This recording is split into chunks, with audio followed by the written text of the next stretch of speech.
తెలియజేస్తూ ఉన్నాను. దేవుడు గత ఆదివారం మొదలుకొని ఈ ఆదివారం వరకు మనల్ని, మన కుటుంబాలను ప్రభు ఎంతగానో కాపాడి మరొక దినాన్ని చూడడానికి దేవుడు చక్కటి అవకాశం ఇచ్చారు. మరి కొద్ది నిమిషాలు ఆలస్యం చేయకుండా దేవుని మాటల్ని మనం ధ్యానం చేద్దాం. వినుట వలన మనకి విశ్వాసము కలుగును. పరిశుద్ధ గ్రంథంలో ప్రకటన గ్రంథాన్ని మనం చదివితే అక్కడ 7 సంఘాల గురించి పరిశుద్ధాత్మ దేవుడు మాట్లాడుతూ ఉంటాడు. ప్రకటన గ్రంథంలో 7 సంఘాల గురించి దేవుడు మాట్లాడుతూ ఉంటాడు. చాలా జాగ్రత్తగా వినండి. 7 సంఘాల గురించి చెప్పాలంటే చాలా విషయాలు ఉంటాయి, కానీ ఒక సంఘాన్ని గురించి దేవుడు ఈ దినాన్ని మాట్లాడిని ఉద్దేశించిన శ్రేష్టమైన మాటని ఒకసారి మనం చదువుకుందాం. ప్రకటన గ్రంథము 3వ అధ్యాయము 1 నుంచి కొన్ని వచనాలు చదువుదాం ఒకసారి. సార్దీసులో ఉన్న సంఘపు దూతకు ఇలాగు వ్రాయుము, 7 నక్షత్రములు దేవుని 7 ఆత్మలు కలవాడు చెప్పు సంగతులు ఏమనగా, నీ క్రియలను నేను ఎరుగుదును. ఏమనగా, జీవించుచున్నావనే పేరు ఉన్నది కానీ, పేరు మాత్రం ఉన్నది కానీ నీవు మృతుడవే. నీ క్రియలు నా దేవుని ఎదుట సంపూర్ణమైనవిగా నాకు కనబడలేదు గనుక జాగరూకుడవై చావనయున్న మిగిలిన వాటిని బలపరచుము అన్నాడు. దేవుని బిడ్డలారా, జాగ్రత్తగా ఈ దినం ప్రభు లేఖనాన్ని మనం ధ్యానం చేస్తున్నట్లయితే 7 సంఘాల్లో 3వ సంఘం అనబడిన సార్దీస్ అనే సంఘంతో దేవుడు అలా మాట్లాడుతున్నాడు. సంఘం ఎలా ఉంది, సంఘం యొక్క పరిస్థితి ఎలా ఉంది. సంఘం అనే పేరు పెట్టుకున్నాం, కానీ అసలు సంఘానికి కావలసిన విలువ దేవుని దగ్గర మనం బ్రతకగలుగుతున్నామా? సంఘము ఎలా ఉందంటే ఇక్కడ జీవించుచున్నామనే పేరు మాత్రం ఉంది, కానీ మృతుడవే అన్నాడు. పిల్లరా, అసలు ఈ సార్దీసు ఉన్న సంఘపు యొక్క పరిస్థితి ఎలా ఉంది? జీవించుచున్నాము అనే పేరు ఉందా, కానీ ఆ సంఘం మృతులైపోయిన వారు కనబడుతూ ఉన్నారంట. సంఘము జీవంతో నింపబడాలి, సంఘం జీవించాలి, సంఘములో జీవం కనబడాలి. ఒకవేళ జీవం లేకపోతే ఆ సంఘం పేరుకు సంఘమే, కానీ ప్రభు దృష్టిలో మాత్రం మృతులైపోయినట్టే. చూడండి, జీవం లేని వారిని ఏమంటారో శవం అంటారు కదా. దేవుడు మనలో జీవాన్ని పెట్టాడు, జీవాత్మల్ని మనలోనికి ఊదాడు. మనిషి బ్రతకగలుగుతున్నామంటే ఆయన పెట్టిన జీవమే మనలో ఉంది, అంతే తప్ప ఇక ఏమీ మనలో లేదు. ఈ జీవాత్మ దేవుని దగ్గరికి వెళ్ళిపోతే ఇప్పుడు ఈ శరీరం అంతా కూడా వ్యర్థమైపోతాయి. ఎందుకంటే దేవుడు మానవుని ఎలా చేశాడు? మట్టితో చేశాడు. దీంట్లో జీవం లేకపోతే ఈ మట్టి శరీరం మరలా ఎక్కడ కలిసిపోవాలి? మట్టిలో కలిసిపోవాలి. అసలు ఈ శరీరానికి ఈ యొక్క బలం ఎలా వచ్చింది అంటే దేవుడు పెట్టిన జీవం ఇందులో ఉంది. అయితే సంఘానికి కూడా దేవుడు ఏమిటి సెలవిస్తాడో తెలుసా? ఓ సార్దీస్ అనే సంఘమా, జీవించుచున్నామనే పేరు మాత్రం నీకు ఉంది, కానీ నీవు మృతుడు అయి ఉన్నావు అన్నాడు. అంతేకాదు, ఇంకేమన్నాడు చూడండి, నీ క్రియలు నా దేవుని ఎదుట సంపూర్ణమైనవిగా నాకు కనబడలేదు కనుక జాగరూకుడవై చావనయున్న మిగిలిన వాటిని కూడా బలపరుచుకో. ప్రియులారా, చావనయున్న మిగిలిన వాటిని కూడా బలపరుచుకో. ఆల్రెడీ కొన్ని చచ్చిపోయినాయి, ఇంకా మిగిలిన ఏవైతే ఉన్నాయో వాటిని బలపరుచుకోవాలి దేవుని దగ్గర. నీ క్రియలు నేను ఎరుగుదును, నీ ఉద్దేశాలు నేను ఎరుగుదును. నీవు నా దృష్టికి సంపూర్ణమైనవిగా కనబట్టలే. అంటే ఉన్నాయి, కొన్ని క్రియలు ఉన్నాయి, కానీ అవి సంపూర్ణమైనవిగా కనబట్టలేదు దేవుని దృష్టిలో. ఈరోజు సార్దీస్ అనే సంఘాన్ని గురించి దేవుడు చాలా విషయాలు మనతో మాట్లాడుతున్నాడు. అసలు జీవిస్తున్నామని పేరు ఉంటే సరిపోద్దా? మళ్ళీ ఏముండాలండి? జీవం ఉండాలి, క్రియలు ఉండాలి. అసలు సార్దీస్ అనే సంఘం గురించి బైబిల్ చరిత్ర ఏమని బోధిస్తున్నారంటే చాలా జాగ్రత్తగా వింటే, ఈ సార్దీస్ అనే సంఘపు పరిస్థితి ఆనాడు ఎలా ఉందో మనం కొంత ధ్యానం చేద్దాం. సార్దీస్ అనే మాట అర్థం ఏంటంటే ఉజ్జీవము అంటాం. ఏంటంటే ఉజ్జీవము. ఈ సార్దిస్ అనే సంఘం ప్రస్తుతం స్టార్ట్ అనే పేరుతో పిలువబడుతుంది. అయితే ఈ ప్రదేశంలో ఈ సార్దిస్ అనే ప్రదేశం ఉన్న చోట, ఓ ప్రాంతం ఉన్న చోట, ఆ ప్రదేశం మధ్యలో ఒక నది ఉంటుందంట. ఆ నది పేరు కూడా పాక్టస్ అని ఒక నది ఉంటుంది. ఆ నది ఎప్పుడు ప్రవహిస్తూ ఉంటుంది. ఆ నదిలో కింద ఉండే ఆ బంగారం, ఆ నదిలో ఇసుకలో కలిసి ఆ బంగారాన్ని బట్టి అది చాలా ప్రసిద్ధిగాంచింది ఈ నది. ఇంకా చెప్పాలంటే ఆ దేశం వెండి బంగారాలు తయారు చేసే విషయంలో చాలా ప్రసిద్ధి కలిగింది. చాలా సంపన్నమైన దేశం, సంపన్నమైన ప్రాంతం. కాబట్టి వాళ్ళ ధనాన్ని చూసుకుని దేవుని క్రీడను ప్రక్కన పెట్టేశారు ఆ ప్రాంత ప్రజలైన వాళ్ళు. వాళ్ళ గురించి దేవుడు ఏం మాట్లాడుతున్నాడు అంటే, మనం 3వ అధ్యాయం 1వ వచనం చదివితే అక్కడ ఒక మాట కనబడుతుంది. చదవండి. 7 నక్షత్రములను దేవుని 7 ఆత్మలు కలవాడు చెప్పు సంగతులు ఏమనగా. చాలు. ఇక్కడ జ్ఞాపకం చేసుకోండి. 7 నక్షత్రములు పట్టుకున్న 7 ఆత్మలు కలిగిన వాడు మాట్లాడుతున్నాడంట. బాగా వింటున్నారా? 7 నక్షత్రాలు పట్టుకున్నవాడు 7 ఆత్మలు. వాస్తవానికి ఆత్మ అంతా ఒకటే. అయితే ఆత్మలో రకరకాల ఆత్మలు ఉన్నాయి. మరి ఈ ఆత్మల గురించి 7 ఆత్మలు ఏంటి పాస్టర్ గారు అని అంటే, ఈ 7 ఆత్మలు 7 మాటలు మనకి చెప్తూ ఉంటాయి. 7 ఆత్మలు 7 మాటలు మనకి ప్రకటిస్తూ ఉంటాయి. 7 ఆత్మల గురించి మనం చెప్పాలంటే ఒక్కొక్క మాటగా 7 ఆత్మల పేర్లు చెప్తాను. ఇవన్నీ మనకి ఎక్కడ కనబడతాయి అంటే, యెషయా గ్రంథం 11వ అధ్యాయం 2వ వచనంలో 7 ఆత్మలు అక్కడ కనబడతా ఉంటాయి.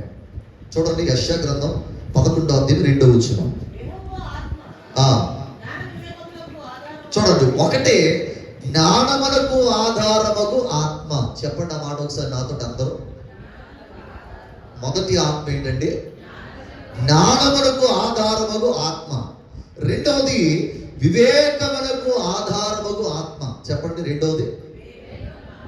ఒకటే జ్ఞానమునకు ఆధారమగు ఆత్మ, రెండవది వివేకమునకు ఆధారమగు ఆత్మ, మూడవది ఆలోచనకు ఆధారమగు ఆత్మ, మూడవది, నాలుగవది బలమునకు ఆధారమగు ఆత్మ, ఐదవది తెలివిని పుట్టించు ఆత్మ, ఇక ఆరవది భయము పుట్టించు ఆత్మ, ఏడవది భక్తిని కలిగించు ఆత్మ. చూసారా ఎన్ని ఆత్మలు ఇక్కడ రాయబడినాయి? 7 ఆత్మలు. నేను ఇవన్నీ మీకు చదివిస్తాను. ఇంటికి వెళ్ళిన తర్వాత కొంచెం వాటి ధ్యానం చేయండి. జ్ఞానాన్ని కలిగించే ఆత్మ ఏంటి, తెలివిని కలిగించే ఆత్మ ఏంటి, భయమును కలిగేసే ఆత్మ ఏంటి, భక్తిని పుట్టించే ఆత్మ ఏంటి. యెషయా గ్రంథం 11:2లో 7 ఆత్మల గురించి పరిశుద్ధాత్ముడు రాయించాడు కదా. ఈ 7 నక్షత్రాలు పట్టుకున్నవాడు 7 ఆత్మల గురించి మాట్లాడుతూ ఆ సార్దిస్ అనే సంఘముతో ఇలాగో చెప్పుచున్నాడు. ఏంటి తెలుసా? జీవిస్తున్నావు అనే పేరు మాత్రం ఉంది కానీ నువ్వు మృతుడవే. దేవుని బిడ్డలారా, దేవుడు సంఘానికి వస్తూ దేవుడు పెట్టిన జీవం మనలో లేకపోతే, దేవుడు పెట్టిన ఆత్మ మనలో లేకపోతే మనము కూడా మృతులైపోతాం తప్ప మనలో ఆయన పెట్టిన జీవం ఏమాత్రం కనబడదంట. అయితే మనం దేవుని సంఘానికి వచ్చిన తర్వాత, ప్రభు దగ్గరికి వచ్చిన తర్వాత ఎలా జీవించాలి, ఎలా జీవిస్తే దేవుని జీవం మనలో ఉంటుంది. ఈ ఒక 3 మాటల్ని జ్ఞాపకం చేసుకు వాక్యాన్ని ముగిస్తాను. దేవుడు మనలో పెట్టిన ఒక జీవం ఉంది కదా సంఘములో. ఈ జీవం ఎలా జీవిస్తే ఆ జీవం మనలో ఉంటుంది. ఎలా పడితే అలా జీవించే జీవం ఉంటుందా? ఉండదు. చూడండి, ప్రభుత్వం వాళ్ళు కొన్ని రూల్స్ పెడతారు మనకి కదా, అలాగే నడవాలి. మనం అలా నడవకుండా మనం వేరే రకంగా నడిచాం అనుకోండి, మనకే ప్రమాదాలు జరుగుతాయి. ఇప్పుడు బండి వేసుకుని, కారు వేసుకుని, వెహికల్ వేసుకుని వెళ్తున్నాం అనుకోండి, మనం లెఫ్ట్ సైడ్ వెళ్ళాలి, మన ప్రయాణం లెఫ్ట్ సైడ్ వెళ్ళాలి. అంతేకాదు నేను అలాగే కుడివైపు వెళ్తానని వెళ్ళాం అనుకోండి, కుడివైపు ఆల్రెడీ కొన్ని వెహికల్స్ వస్తాయి, బళ్ళు వస్తాయి. అవి ఏం చేస్తాయి? మనం వెళ్ళే మార్గాన్ని చూసుకొని కొట్టేసి యాక్సిడెంట్ అయిపోద్ది. చివరికి మనదే తప్పు అంటాం. అంటే మనకంటూ కొన్ని రూల్స్, రెగ్యులేషన్స్ ఉన్నాయి. వాటి ప్రకారంగా జీవిస్తే అప్పుడు నువ్వు జీవిస్తావు. అలాగే బైబిల్ కూడా ఏం చెప్తుందంటే, జీవించుచున్నామనే పేరు పెట్టుకుంటే చాలదు, ఆ జీవానికి తగ్గ జీవితాన్ని కలిగి మనం బ్రతకాలి. దేవుని స్తోత్రం కలుగును గాక. చెప్పండి హల్లెలూయా, హల్లెలూయా. అయితే దేవుడు ఎలా జీవించమని మనకు చెప్తున్నాడో ఒక 3 మాటలు నేను చెప్తాను. మొదటి మాటగా చదవండి బైబిల్ గ్రంథంలో వచ్చి రోమా పత్రిక 8వ అధ్యాయము 13-14 వచనాలు మనం చదువుదాం ఒకసారి. చూడండి, రోమపత్రిక 8వ అధ్యాయము 13, 14 వచనాలు. మీరు శరీరానుసారంగా ప్రవర్తించిన ఎడల చావవలసిన వారయుందురు, కానీ ఆత్మ చేత శరీర క్రియలను చంపిన ఎడల మీరు జీవించెదరు. చాలండి. చూసారా? మొదటిగా మనలో జీవం ఉండాలంటే మనం ఎలా జీవించాలంటే ఆత్మానుసారంగా జీవించాలి. చెప్పండి, ఎలా జీవించాలి? మనం ఇప్పుడు ఇలా అనుకోవాలి, ప్రభువా నేను స్పిరిచువల్గా బ్రతకాలి, ఆత్మానుసారంగా బ్రతకాలి. శరీర సంబంధమైన కోరికలు నాలో ఉండకూడదు నాయన. శరీర సంబంధమైన కోరికలు ఏంటి? శరీరాశ, నేత్రాశ, జీవపటంబం. గలతీయులకు రాసిన పత్రిక 5వ అధ్యాయంలో అక్కడ ఏమని కనబడుతుందంటే శరీర క్రియలు అక్కడ స్పష్టంగా రాయబడినవి. వాటిని గురించి బైబిల్లో చాలా క్లియర్గా దేవుడు రాశాడు. అవేమనగా జారత్వము, అభిచారము, దొంగతనము, కామకత్వము, విగ్రహారాధన, ఇలాంటి చాలా ఉన్నాయి అక్కడ. అల్లరితో కూడిన ఆటపాటలని 16, 19 రాశాడు అక్కడ. ఇప్పుడు ఇవన్నీ కూడా శరీర సంబంధమైన క్రియలు. ఇలా జీవిస్తే సంఘములో జీవం కనబడదు. దేవుని స్తోత్రం. సంఘం ఎలా జీవించాలంటే ఆత్మానుసారంగా జీవించాలి. ఆత్మానుసారమైన క్రియలు ఎలా ఉన్నాయంటే అదే గలతీయులకు రాసిన పత్రికలో ఉంటాడు. ప్రేమ, సంతోషము, సమాధానము, దీర్ఘశాంతము, దయాళత్వము, మంచితనము, విశ్వాసము, సాత్వికము, ఆశానికరమైన 9 ఫలాలు ఉన్నాయి. ఇవేంటి తెలుసా? ఆత్మ సంబంధమైన ఫలాలు. జాగ్రత్త వినండి. శరీరానుసారంగా బ్రతికమనుకోండి, జీవించున్న పేరు ఉంటుంది కానీ మృతుడివే. కానీ అదే ఆత్మానుసారంగా బ్రతికితే మనలో దేవుని ఆత్మను కలిగి మనం బ్రతుకుతాం. స్తోత్రం చెప్పండి, హల్లెలూయా. మనం లోకపు ఆశలు కలిగి కాదు ఈ లోకానికి వచ్చింది. దేవుని ఆత్మను పొందుకొని ఆత్మానుసారంగా జీవం మనలో ప్రవేశించాలి. ఎందుకంటే దేవుడు మొట్టమొదటి మనిషిని చేసిన తర్వాత, ఆదాముని అవ్వను చేసిన తర్వాత ఏదైనా తోటలో జీవాన్ని కలిగి వారిని దేవుడు తయారు చేశాడు కదా. జీవాత్మను ఆదాము అవ్వలకు ఊదాడంట ప్రభువారు. అయితే ఏదైనా తోటలో వారు జీవాన్ని కలిగి బ్రతుకుతా ఉంటే ఈ లోపల సర్పం వచ్చి కుయుక్తిగా లేనిపోని మాటలని చెప్పింది. దేవుడేమో పండు తినొద్దంటే సర్పం వచ్చి ఏమందే, మీరు కనుక పండుతుంటే దేవతలే మారిపోతారంటే. అప్పుడు దాకా వీళ్ళు ఆత్మానుసారంగా బ్రతికిన వాళ్ళు ఇప్పుడు శరీరానుసారంలో పడిపోయారు. తినకూడని పండు తినేశారు, చేయకూడని పాపం చేసేశారు. ఆ కాయని తినేసిన తర్వాత వీళ్ళకి అర్థమైంది, మేము దిగంబరులు అర్థమైనప్పటికీ వెళ్ళి అంచూరు పాపులు కట్టుకున్నాను. ఆత్మానుసారంగా ఉండేవారికి శరీర సంబంధమైన నేత్రాలు ఉండవు. వాళ్ళకి శరీర సంబంధమైన నేత్రాలు కలిగే వారికి సిగ్గు కలుగుతుంది. ఇప్పుడు ఆదాముకి ఏం కలిగిందంటే శరీర సంబంధమైన సిగ్గు వాళ్ళకి కలిగింది. దేవుడు వచ్చే టైంకి వాళ్ళు ఎక్కడ ఉన్నారు? మాట్లాడండి, ఎక్కడ ఉన్నారండి? అప్పుడు దాకా ప్రభువారు రాగానే పరిగెత్తుకుంటూ వెళ్ళిపోయిన వారు తప్పు చేసే టైంకి వాళ్ళు ఎక్కడికి వెళ్ళారు తెలుసా? ఒక చెట్టు చాటుకి వెళ్ళి దాక్కున్నారు. ఆదామా ఎక్కడున్నావు, హవ్వా ఎక్కడున్నావు అని దేవుడు తన పిల్లల్ని గారాభంగా పిలుస్తుంటే చెట్టు చాటు దాక్కుని రావట్లేదు వాళ్ళు. తెలిసింది, దేవుడు తెలిసింది. చివరిగా వాళ్ళకు ఒక శిక్షను విధించాడు. ఆదాముకి ఏ శిక్ష వేసాడు తెలుసా? అంటే వాళ్ళు చేయకూడని పాపం వల్ల ఆదాముకు వచ్చిన శాపం ఏంటంటే, ఇదిగో ఆదామా, నీ జీవితంలో నువ్వు పురుషుడు కాబట్టి కష్టపడి చెమట ఓర్చి నువ్వు సంపాదిస్తేనే ఆహారం నీ చేతి దాకా వస్తుంది అన్నాడు దేవుడు. ఆదాముకి అప్పుడు దాకా కష్టపడి దానం లేదండి. దేవుడు ఫలించిన ప్రతి చెట్టు కాయని తీసుకొని తినడమే. ఎప్పుడైతే అతడు దేవునికి విరోధమైన అపరాధం చేశాడో ఇప్పుడు దేవుని శాపాంతం మీదకి వచ్చి ఇప్పుడు నువ్వు చేతుల కష్టాడితో చూడ. మనిషికి ఏం పడద్దు? ఇప్పుడు ఖచ్చితంగా పడద్దు కదండి, చెమట పడదే. ఆ చెమట పడితేనే ఆ ఆహారం అతని చేతిలోకి వస్తాడు. దేవుడు అలాంటి శాపాన్ని విధించాడు. మన అవ్వమ్మకేంటి, స్త్రీకేంటి శాపం అంటే, ఇదిగో నువ్వు కనేటప్పుడు ప్రసవ వేదన మరింత ఎక్కువ అన్నాడు దేవుడు. మరింత ఎక్కువ వేదనతో నువ్వు బిడ్డలు కంటావు. ఆ కనే టైంలో పురిటి నొప్పులు భయంకరంగా వస్తాయి. ఆ నిప్పులు భరించలేని నిప్పులు, ప్రాణం పోయేంత నిప్పులు వస్తాయి. అలా కంటావని స్త్రీకి దేవుడు శాపాన్ని పెట్టాడు కదండి. అందుకే పాపం స్త్రీలు కనేటప్పుడు ఎంత ప్రసవ వేదనకు పడతా ఉంటారు, భయం వేస్తూ ఉంటుంది. కొన్నిసార్లు ప్రాణం కూడా పోయేంత వేదన అది. అలాంటి స్థితి స్త్రీకి దేవుడు పెట్టాడు. తర్వాత మరి మూడవదిగా సర్పం ఉంది కదా. ఆ సర్పం వీళ్ళని మోసం చేసింది కదా, మరి సర్పానికి పెట్టే శాపం ఏంటి అని అంటే, దేవుని బిడ్డలారా ఆలోచించేయండి. ఇప్పుడు దాకా సర్పం నడిచిందంట. సర్పానికి ఏముందంటే కాళ్ళు ఉన్నాయి, చేతులు ఉన్నాయి. ఒకప్పుడు ఆదమవ తప్పు చేయసేపు ఒక జంతువులే కాళ్ళు చేతులు ఉన్నాయి దానికి. కానీ ఎప్పుడైతే సర్పము కీర్తి చేత దేవునికి అవమానకరమైన పని చేయించిందో, ఇక సర్పము నేల మీద మట్టి మీద ప్రాకాలే. అంతేకాదు, నువ్వు తినే ఆహారం మన్ను తింటావు అన్నాడు దేవుడు సర్పముతోటి.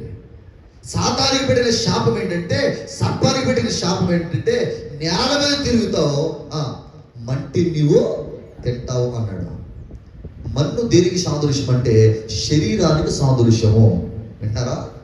మన్ను శరీర సంబంధమైన సాదృశ్యం, కానీ ఆత్మ దైవికమైన రాజ్యానికి సాదృశ్యమైంది. దేవుని స్తోత్రం.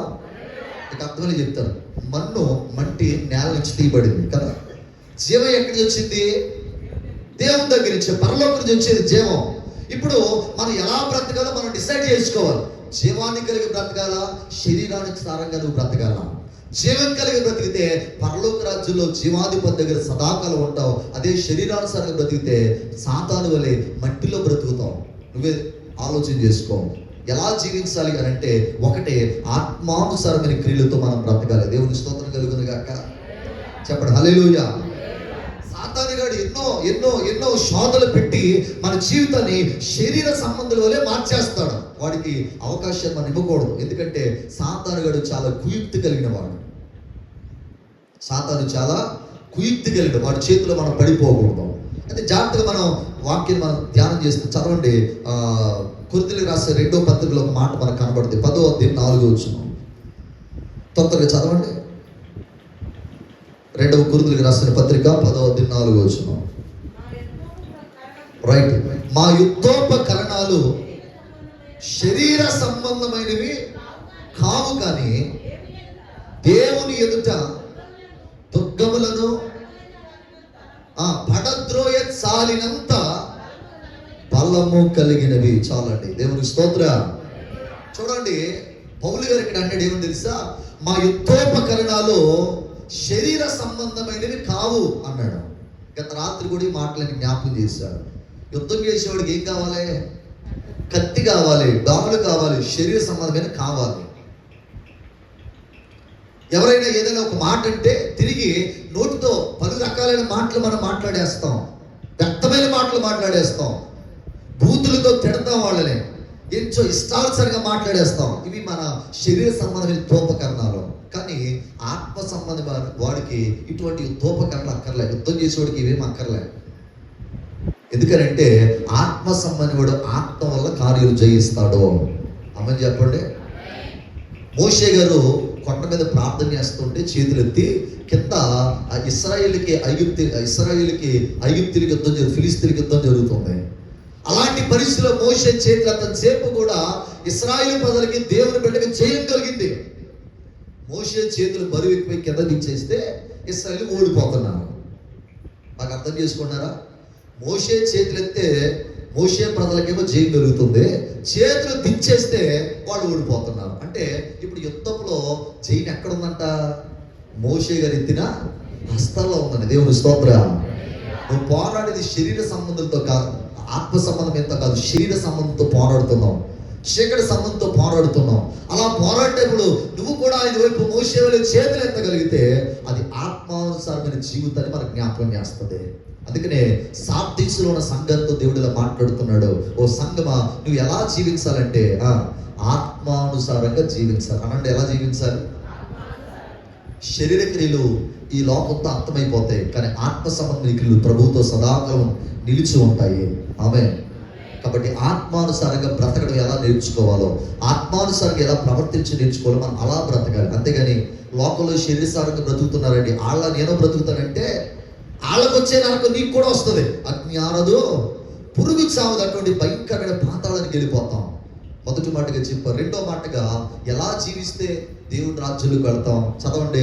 రెండో మాటగా బైబిల్ చెప్తుంది. దెస్సలోనికి రాసిన మొదటి పత్రిక 5వ అధ్యాయము 10వ వచనాన్ని మనం చదువుకుందాం ఒకసారి. దెస్సలోనికి రాసిన మొదటి పత్రిక 5వ అధ్యాయం 10వ వచనం. మనము మేల్కొని ఉన్నను, నిద్ర నిద్రపోవచ్చు ఉన్నను, తనతో కూడా జీవించు నిమిత్తము ఆయన మన కొరకు మృతి పొందెను. చాలు చూడండి. రెండవదిగా మనం ఎలా జీవించాలి?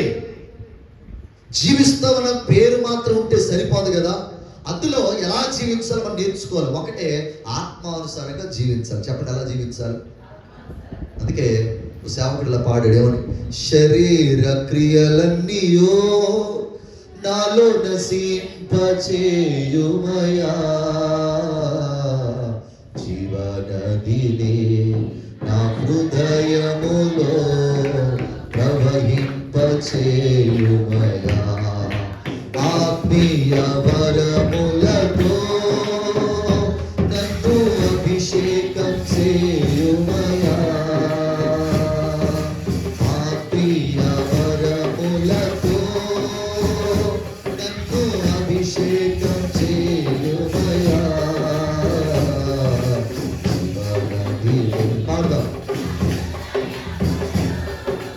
ప్రవహింపచేయుమయా, జీవనదిని నా హృదయములో. దేవునికి స్తోత్రం, హల్లెలూయా. ఒకటే శరీర సంబంధంగా మనం బ్రతకూడదు. ఎలా బ్రతకాలండి? చెప్పండి చెప్పండి, ఎలా బ్రతకాలి? ఆత్మీయ జీవితాన్ని కలిగి మనం బ్రతకాలి. రెండవదిగా ఎలా జీవించాలి అంటే యేసులాగా జీవించాలి. అమ్మ చెప్పండి. మీకు మోడల్ ఎవరో, మీకు మాదిరి ఎవరో? కొంతమంది సినిమా యాక్టర్ మాదిరి చేసుకో, ఆడు ఎలా కటింగ్ వేయించుకుంటే ఈ అయ్యగారు కూడా ఎలా వేయించుకుంటాడు. అదే ఆయన ఎలా పెరిగితే ఇలాగా, ఆయన ఏ ప్యాంట్ వేసుకుంటే ఈ అయ్యగారు అదే ప్యాంట్, ఆయన ఎలా నడిచాడో ఇలాగే. ఏదో సినిమాలు అంట ఇలా జబ్బేదో పైకెట్టాడంట, ఆడు కూడా ఆడికి బాగానే వచ్చాడు దేవుడు. ఏం చెప్తాం? వాళ్ళ హీరో, వాళ్ళ సినిమా యాక్టర్ అలా జీవిస్తున్నాడు కాబట్టి. మరి మనకు మాదిరి ఎవరో చెప్పండి, మనకు మాదిరి ఎవరో? యేసయ్య. దేవుని స్తోత్రం. యేసులాగా మనం బ్రతకాలి, యేసులాగా జీవించాలి. అందుకే అంటారు యేసులాగా ఉండాలని, యేసుతోనే నడవాలని, యేసులాగా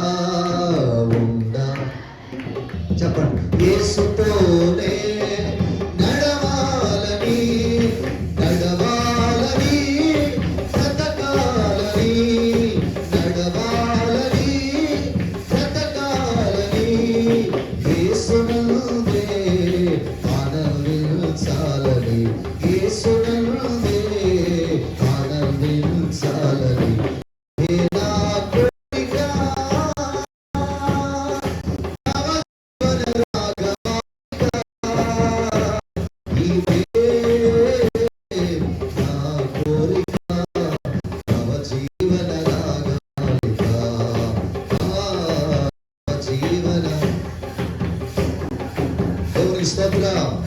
చెప్పండి హల్లెలూయా.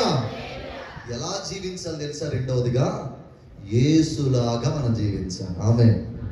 యేసులాగా మనం మారిపోవాలి, యేసులాగా బ్రతకాలి. అప్పుడు దేవుడు పెట్టిన జీవం నీలో ఉంటుంది. అంతేగాని జీవిస్తున్నామని పేరు పెట్టుకుంటే చాలదంట. రాజు అని పేరు పెట్టుకుంటే సరిపోద్దా? ఆయనకు తగ్గ రాజ్యం ఉండాలి, మనలో జీవం ఉండాలి.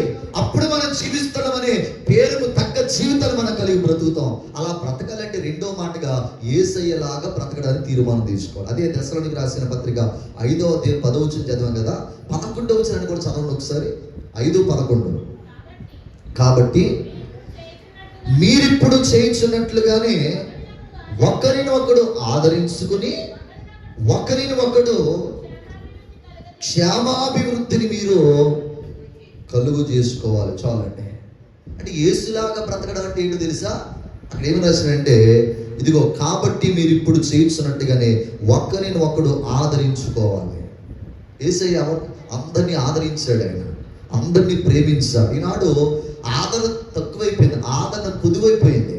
సంఘానికి వచ్చిన తర్వాత ఏం దొరకాలంటే ఆదరణ దొరకాలి. ఒకరు వందనాలు చెప్పుకోవాలి, ప్రైజ్లాంటి చెప్పుకోవాలి కదండి. ఆదరణ లేకపోతే రావడం ఎందుకు? ఎక్కడికి ఒకరిని ఒకరు ధైర్యపరిచి, ఎవరైనా బాధతో ఇక్కడికి వచ్చారంటే మనం వాళ్ళకి ఆదరణ కలిగించే మాటలు వాళ్ళకి చెప్పాలి. అంతేగాని సూటు పోటు మాటలతో గోతులు తీసేలాగా వాళ్ళకి మాటలు మాట్లాడకూడదు. యేసు యొక్క జీవితం ఎలా నడిచిందంటే అందరినీ ఆయన ఆదరించాడు, అందరినీ ప్రేమించాడు. అలాంటి జీవితం నేడు సంఘంలోకి రావాలి. దేవుని స్తోత్రం చెప్పండి, హల్లెలూయా. కొంతమంది జీవితం వాళ్ళదే, వాళ్ళ బ్రతుకు వాళ్ళదే. బైబిల్లో మంచి సమరయుడు అనే ఒక కథ ఉంది, ఒక స్టోరీ ఉందండి. మంచి సమరయుడు విన్నారు ఎప్పుడైనా? విన్నవాళ్ళు ఒకసారి చేతికి ఎత్తండి. మీరు ఎవరు వినలేదా?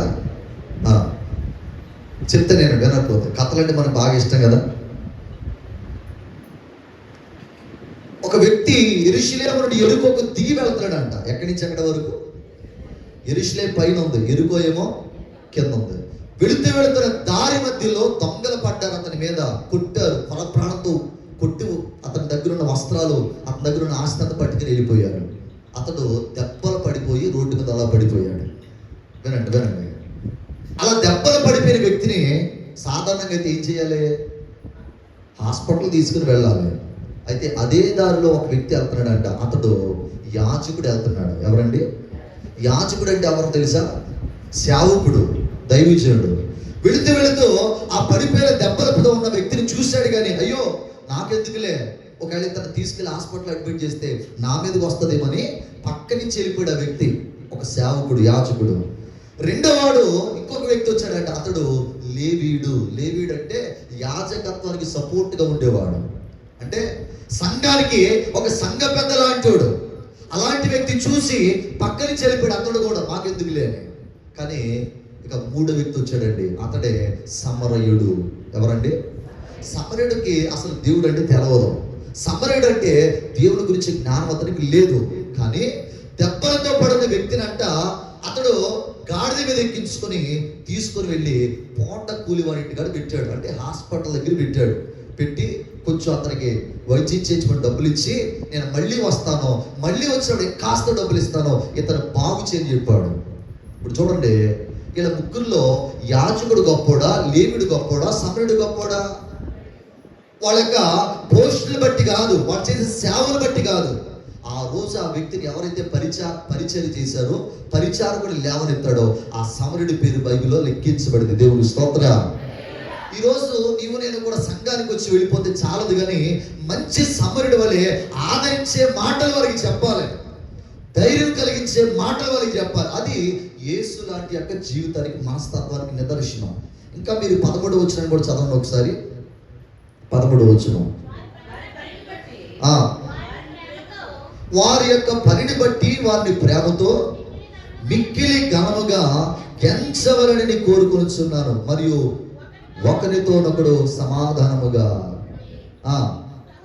సహోదరులారా, మేము మీకు బోధించేది ఏమనగా, 12వ వచనం కూడా చదవండి ఒకసారి. మరియు సహోదరులారా, మీలో ప్రయాసపడు ప్రభువునందు మీకు పైవారిగా ఉండి మీకు బుద్ధి చెప్పుచున్న వారి యొక్క మన్నను మీరు వినాలి. చాలండి. అంటే యేసు లాంటి యొక్క మనస్తత్వం ఎలాంటిదో పౌలు గారు ఇక్కడ మాట్లాడుతూ అన్నాడు. మీకు బుద్ధి చెప్పే నాయకులు దేవుడు పెట్టాడు కదా, ఆ బుద్ధి చెప్పే నాయకుల మాట మీరు వినాలి. ఏం చేయాలంట? వినాలి. అది వింటే అది మీకు మేలు కలుగుతుంది, మీ జీవితాలకు ఆశీర్వాదం కలుగుతుంది. అంతేగాని సేవకుడు ఏదైనా ఒక మాటను బట్టి మనల్ని గద్దించాడు అనుకోండి, అది మన క్షేమం కొరకే. అంతేగాని సేవకుడు మళ్ళీ ఏదో ఒక మాట అన్నాడని మనం తిరగబడి సమాధానం చెప్పడానికి మనకు రైట్ లేదు దేవుని సన్నిధిలో. దేవుని స్తోత్రం. పిల్లరా, ఎవరైతే సేవకుని మాటకు లోబడతారో దేవుడు వారి మీద దృష్టి పెడతాడు ఆయన. దేవుని స్తోత్రం. అందుకనే రెండవదిగా ఎలా నువ్వు జీవించాలంటే యేసయ్యలాగా జీవించాలి. మొదటి మాట ఎలా జీవించాలి? ఆత్మానుసారంగా. చెప్పండి, ఆ మాట చెప్పండి. ఎలా జీవించాలి? రైట్. రెండవదిగా యేసులాగా జీవించాలి. అంటే ఎలా జీవించాలి? యేసులాగా. ఇక మూడవదిగా ఎలా జీవించాలో చూద్దాం ఒకసారి. గలతీయులకు రాసిన పత్రిక 3వ అధ్యాయము 12వ వచనం. గలతీయులకు రాసిన పత్రిక 3వ అధ్యాయము 12వ వచనం. కాదు చదవండి ఒకసారి. 3:12. నీతిమంతుడు విశ్వాస మూలముగా జీవించును. ఆ మాట వదిలేరు, మనకు కావాల్సిన అదే మాట. 3:12 ఏముంటుందంటే, నీతిమంతుడు విశ్వాస మూలముగా జీవిస్తాడు. స్తోత్రం చెప్పండి, హల్లెలూయా. మూడవదిగా ఎలా జీవించాలంటే విశ్వాసముతో జీవించాలి. అనంటే ఎలా జీవించాలి?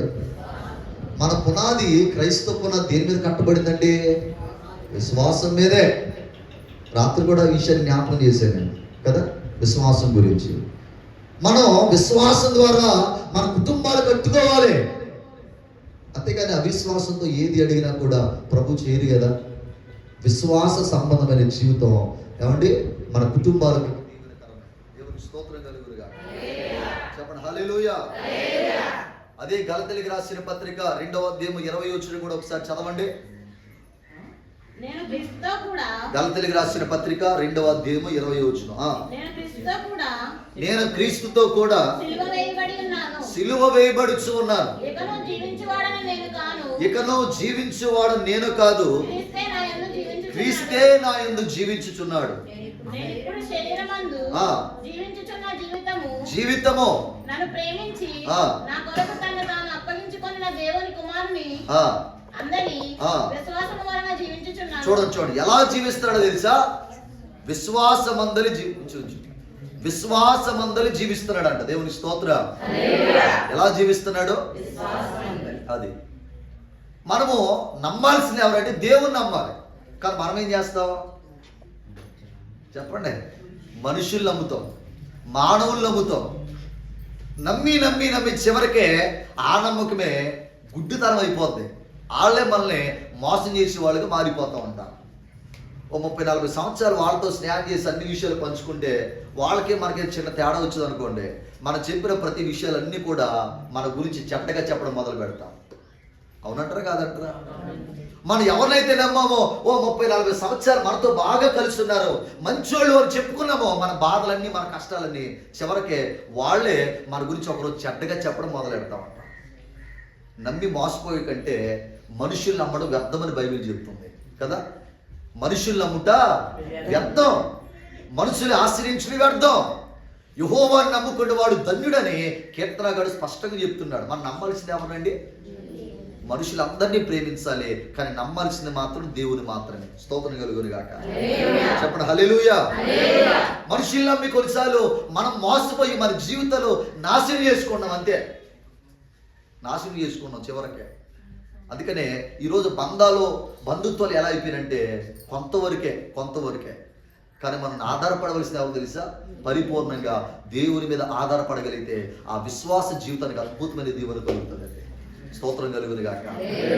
ఉదాహరణకు ఒక మాట చెప్తాను. ఓ పక్షి ఓ చెట్టు కొమ్మ మీద ఆలిందంట రెక్కలతోటి. ఆలితే ఆ చెట్టు కొమ్మ విరిగిపోయేలా ఉంది. అయినా కూడా ఆ పక్షి దేని మీద ఆలింది? కొమ్మ మీద ఆలిపోతుంటే అది ఇరిగిపోయే సందర్భం వచ్చినప్పుడు జాగ్రత్తగా వినండి, అది పడిపోయే కొమ్మ ఇరిగిపోయే సందర్భం వచ్చినా ఆ పక్షి అలాగే దాని మీద ఉంది. ఆశ్చర్యం ఏంటి తెలుసా? ఎప్పుడైతే ఎవరో ఒక వ్యక్తి వచ్చి ఇలా అడిగాడు, ఏ పక్షి నీకేం బుద్ధి ఉందా, అది ఇరిగిపోయే సందర్భం వచ్చినప్పుడు దాని మీద ఎందుకు ఎక్కావు, దాని మీద ఎందుకు నిల్చున్నావంటే ఆ పక్షి అలాగా చెప్తుందంట, నేను ఆధారపడింది ఈ చెట్టు కొమ్మ మీద కాదు, దేవుడు నాకు ఇచ్చిన రెక్కల మీద ఆధారపడి ఉన్నానంట. చెప్పకూడదు.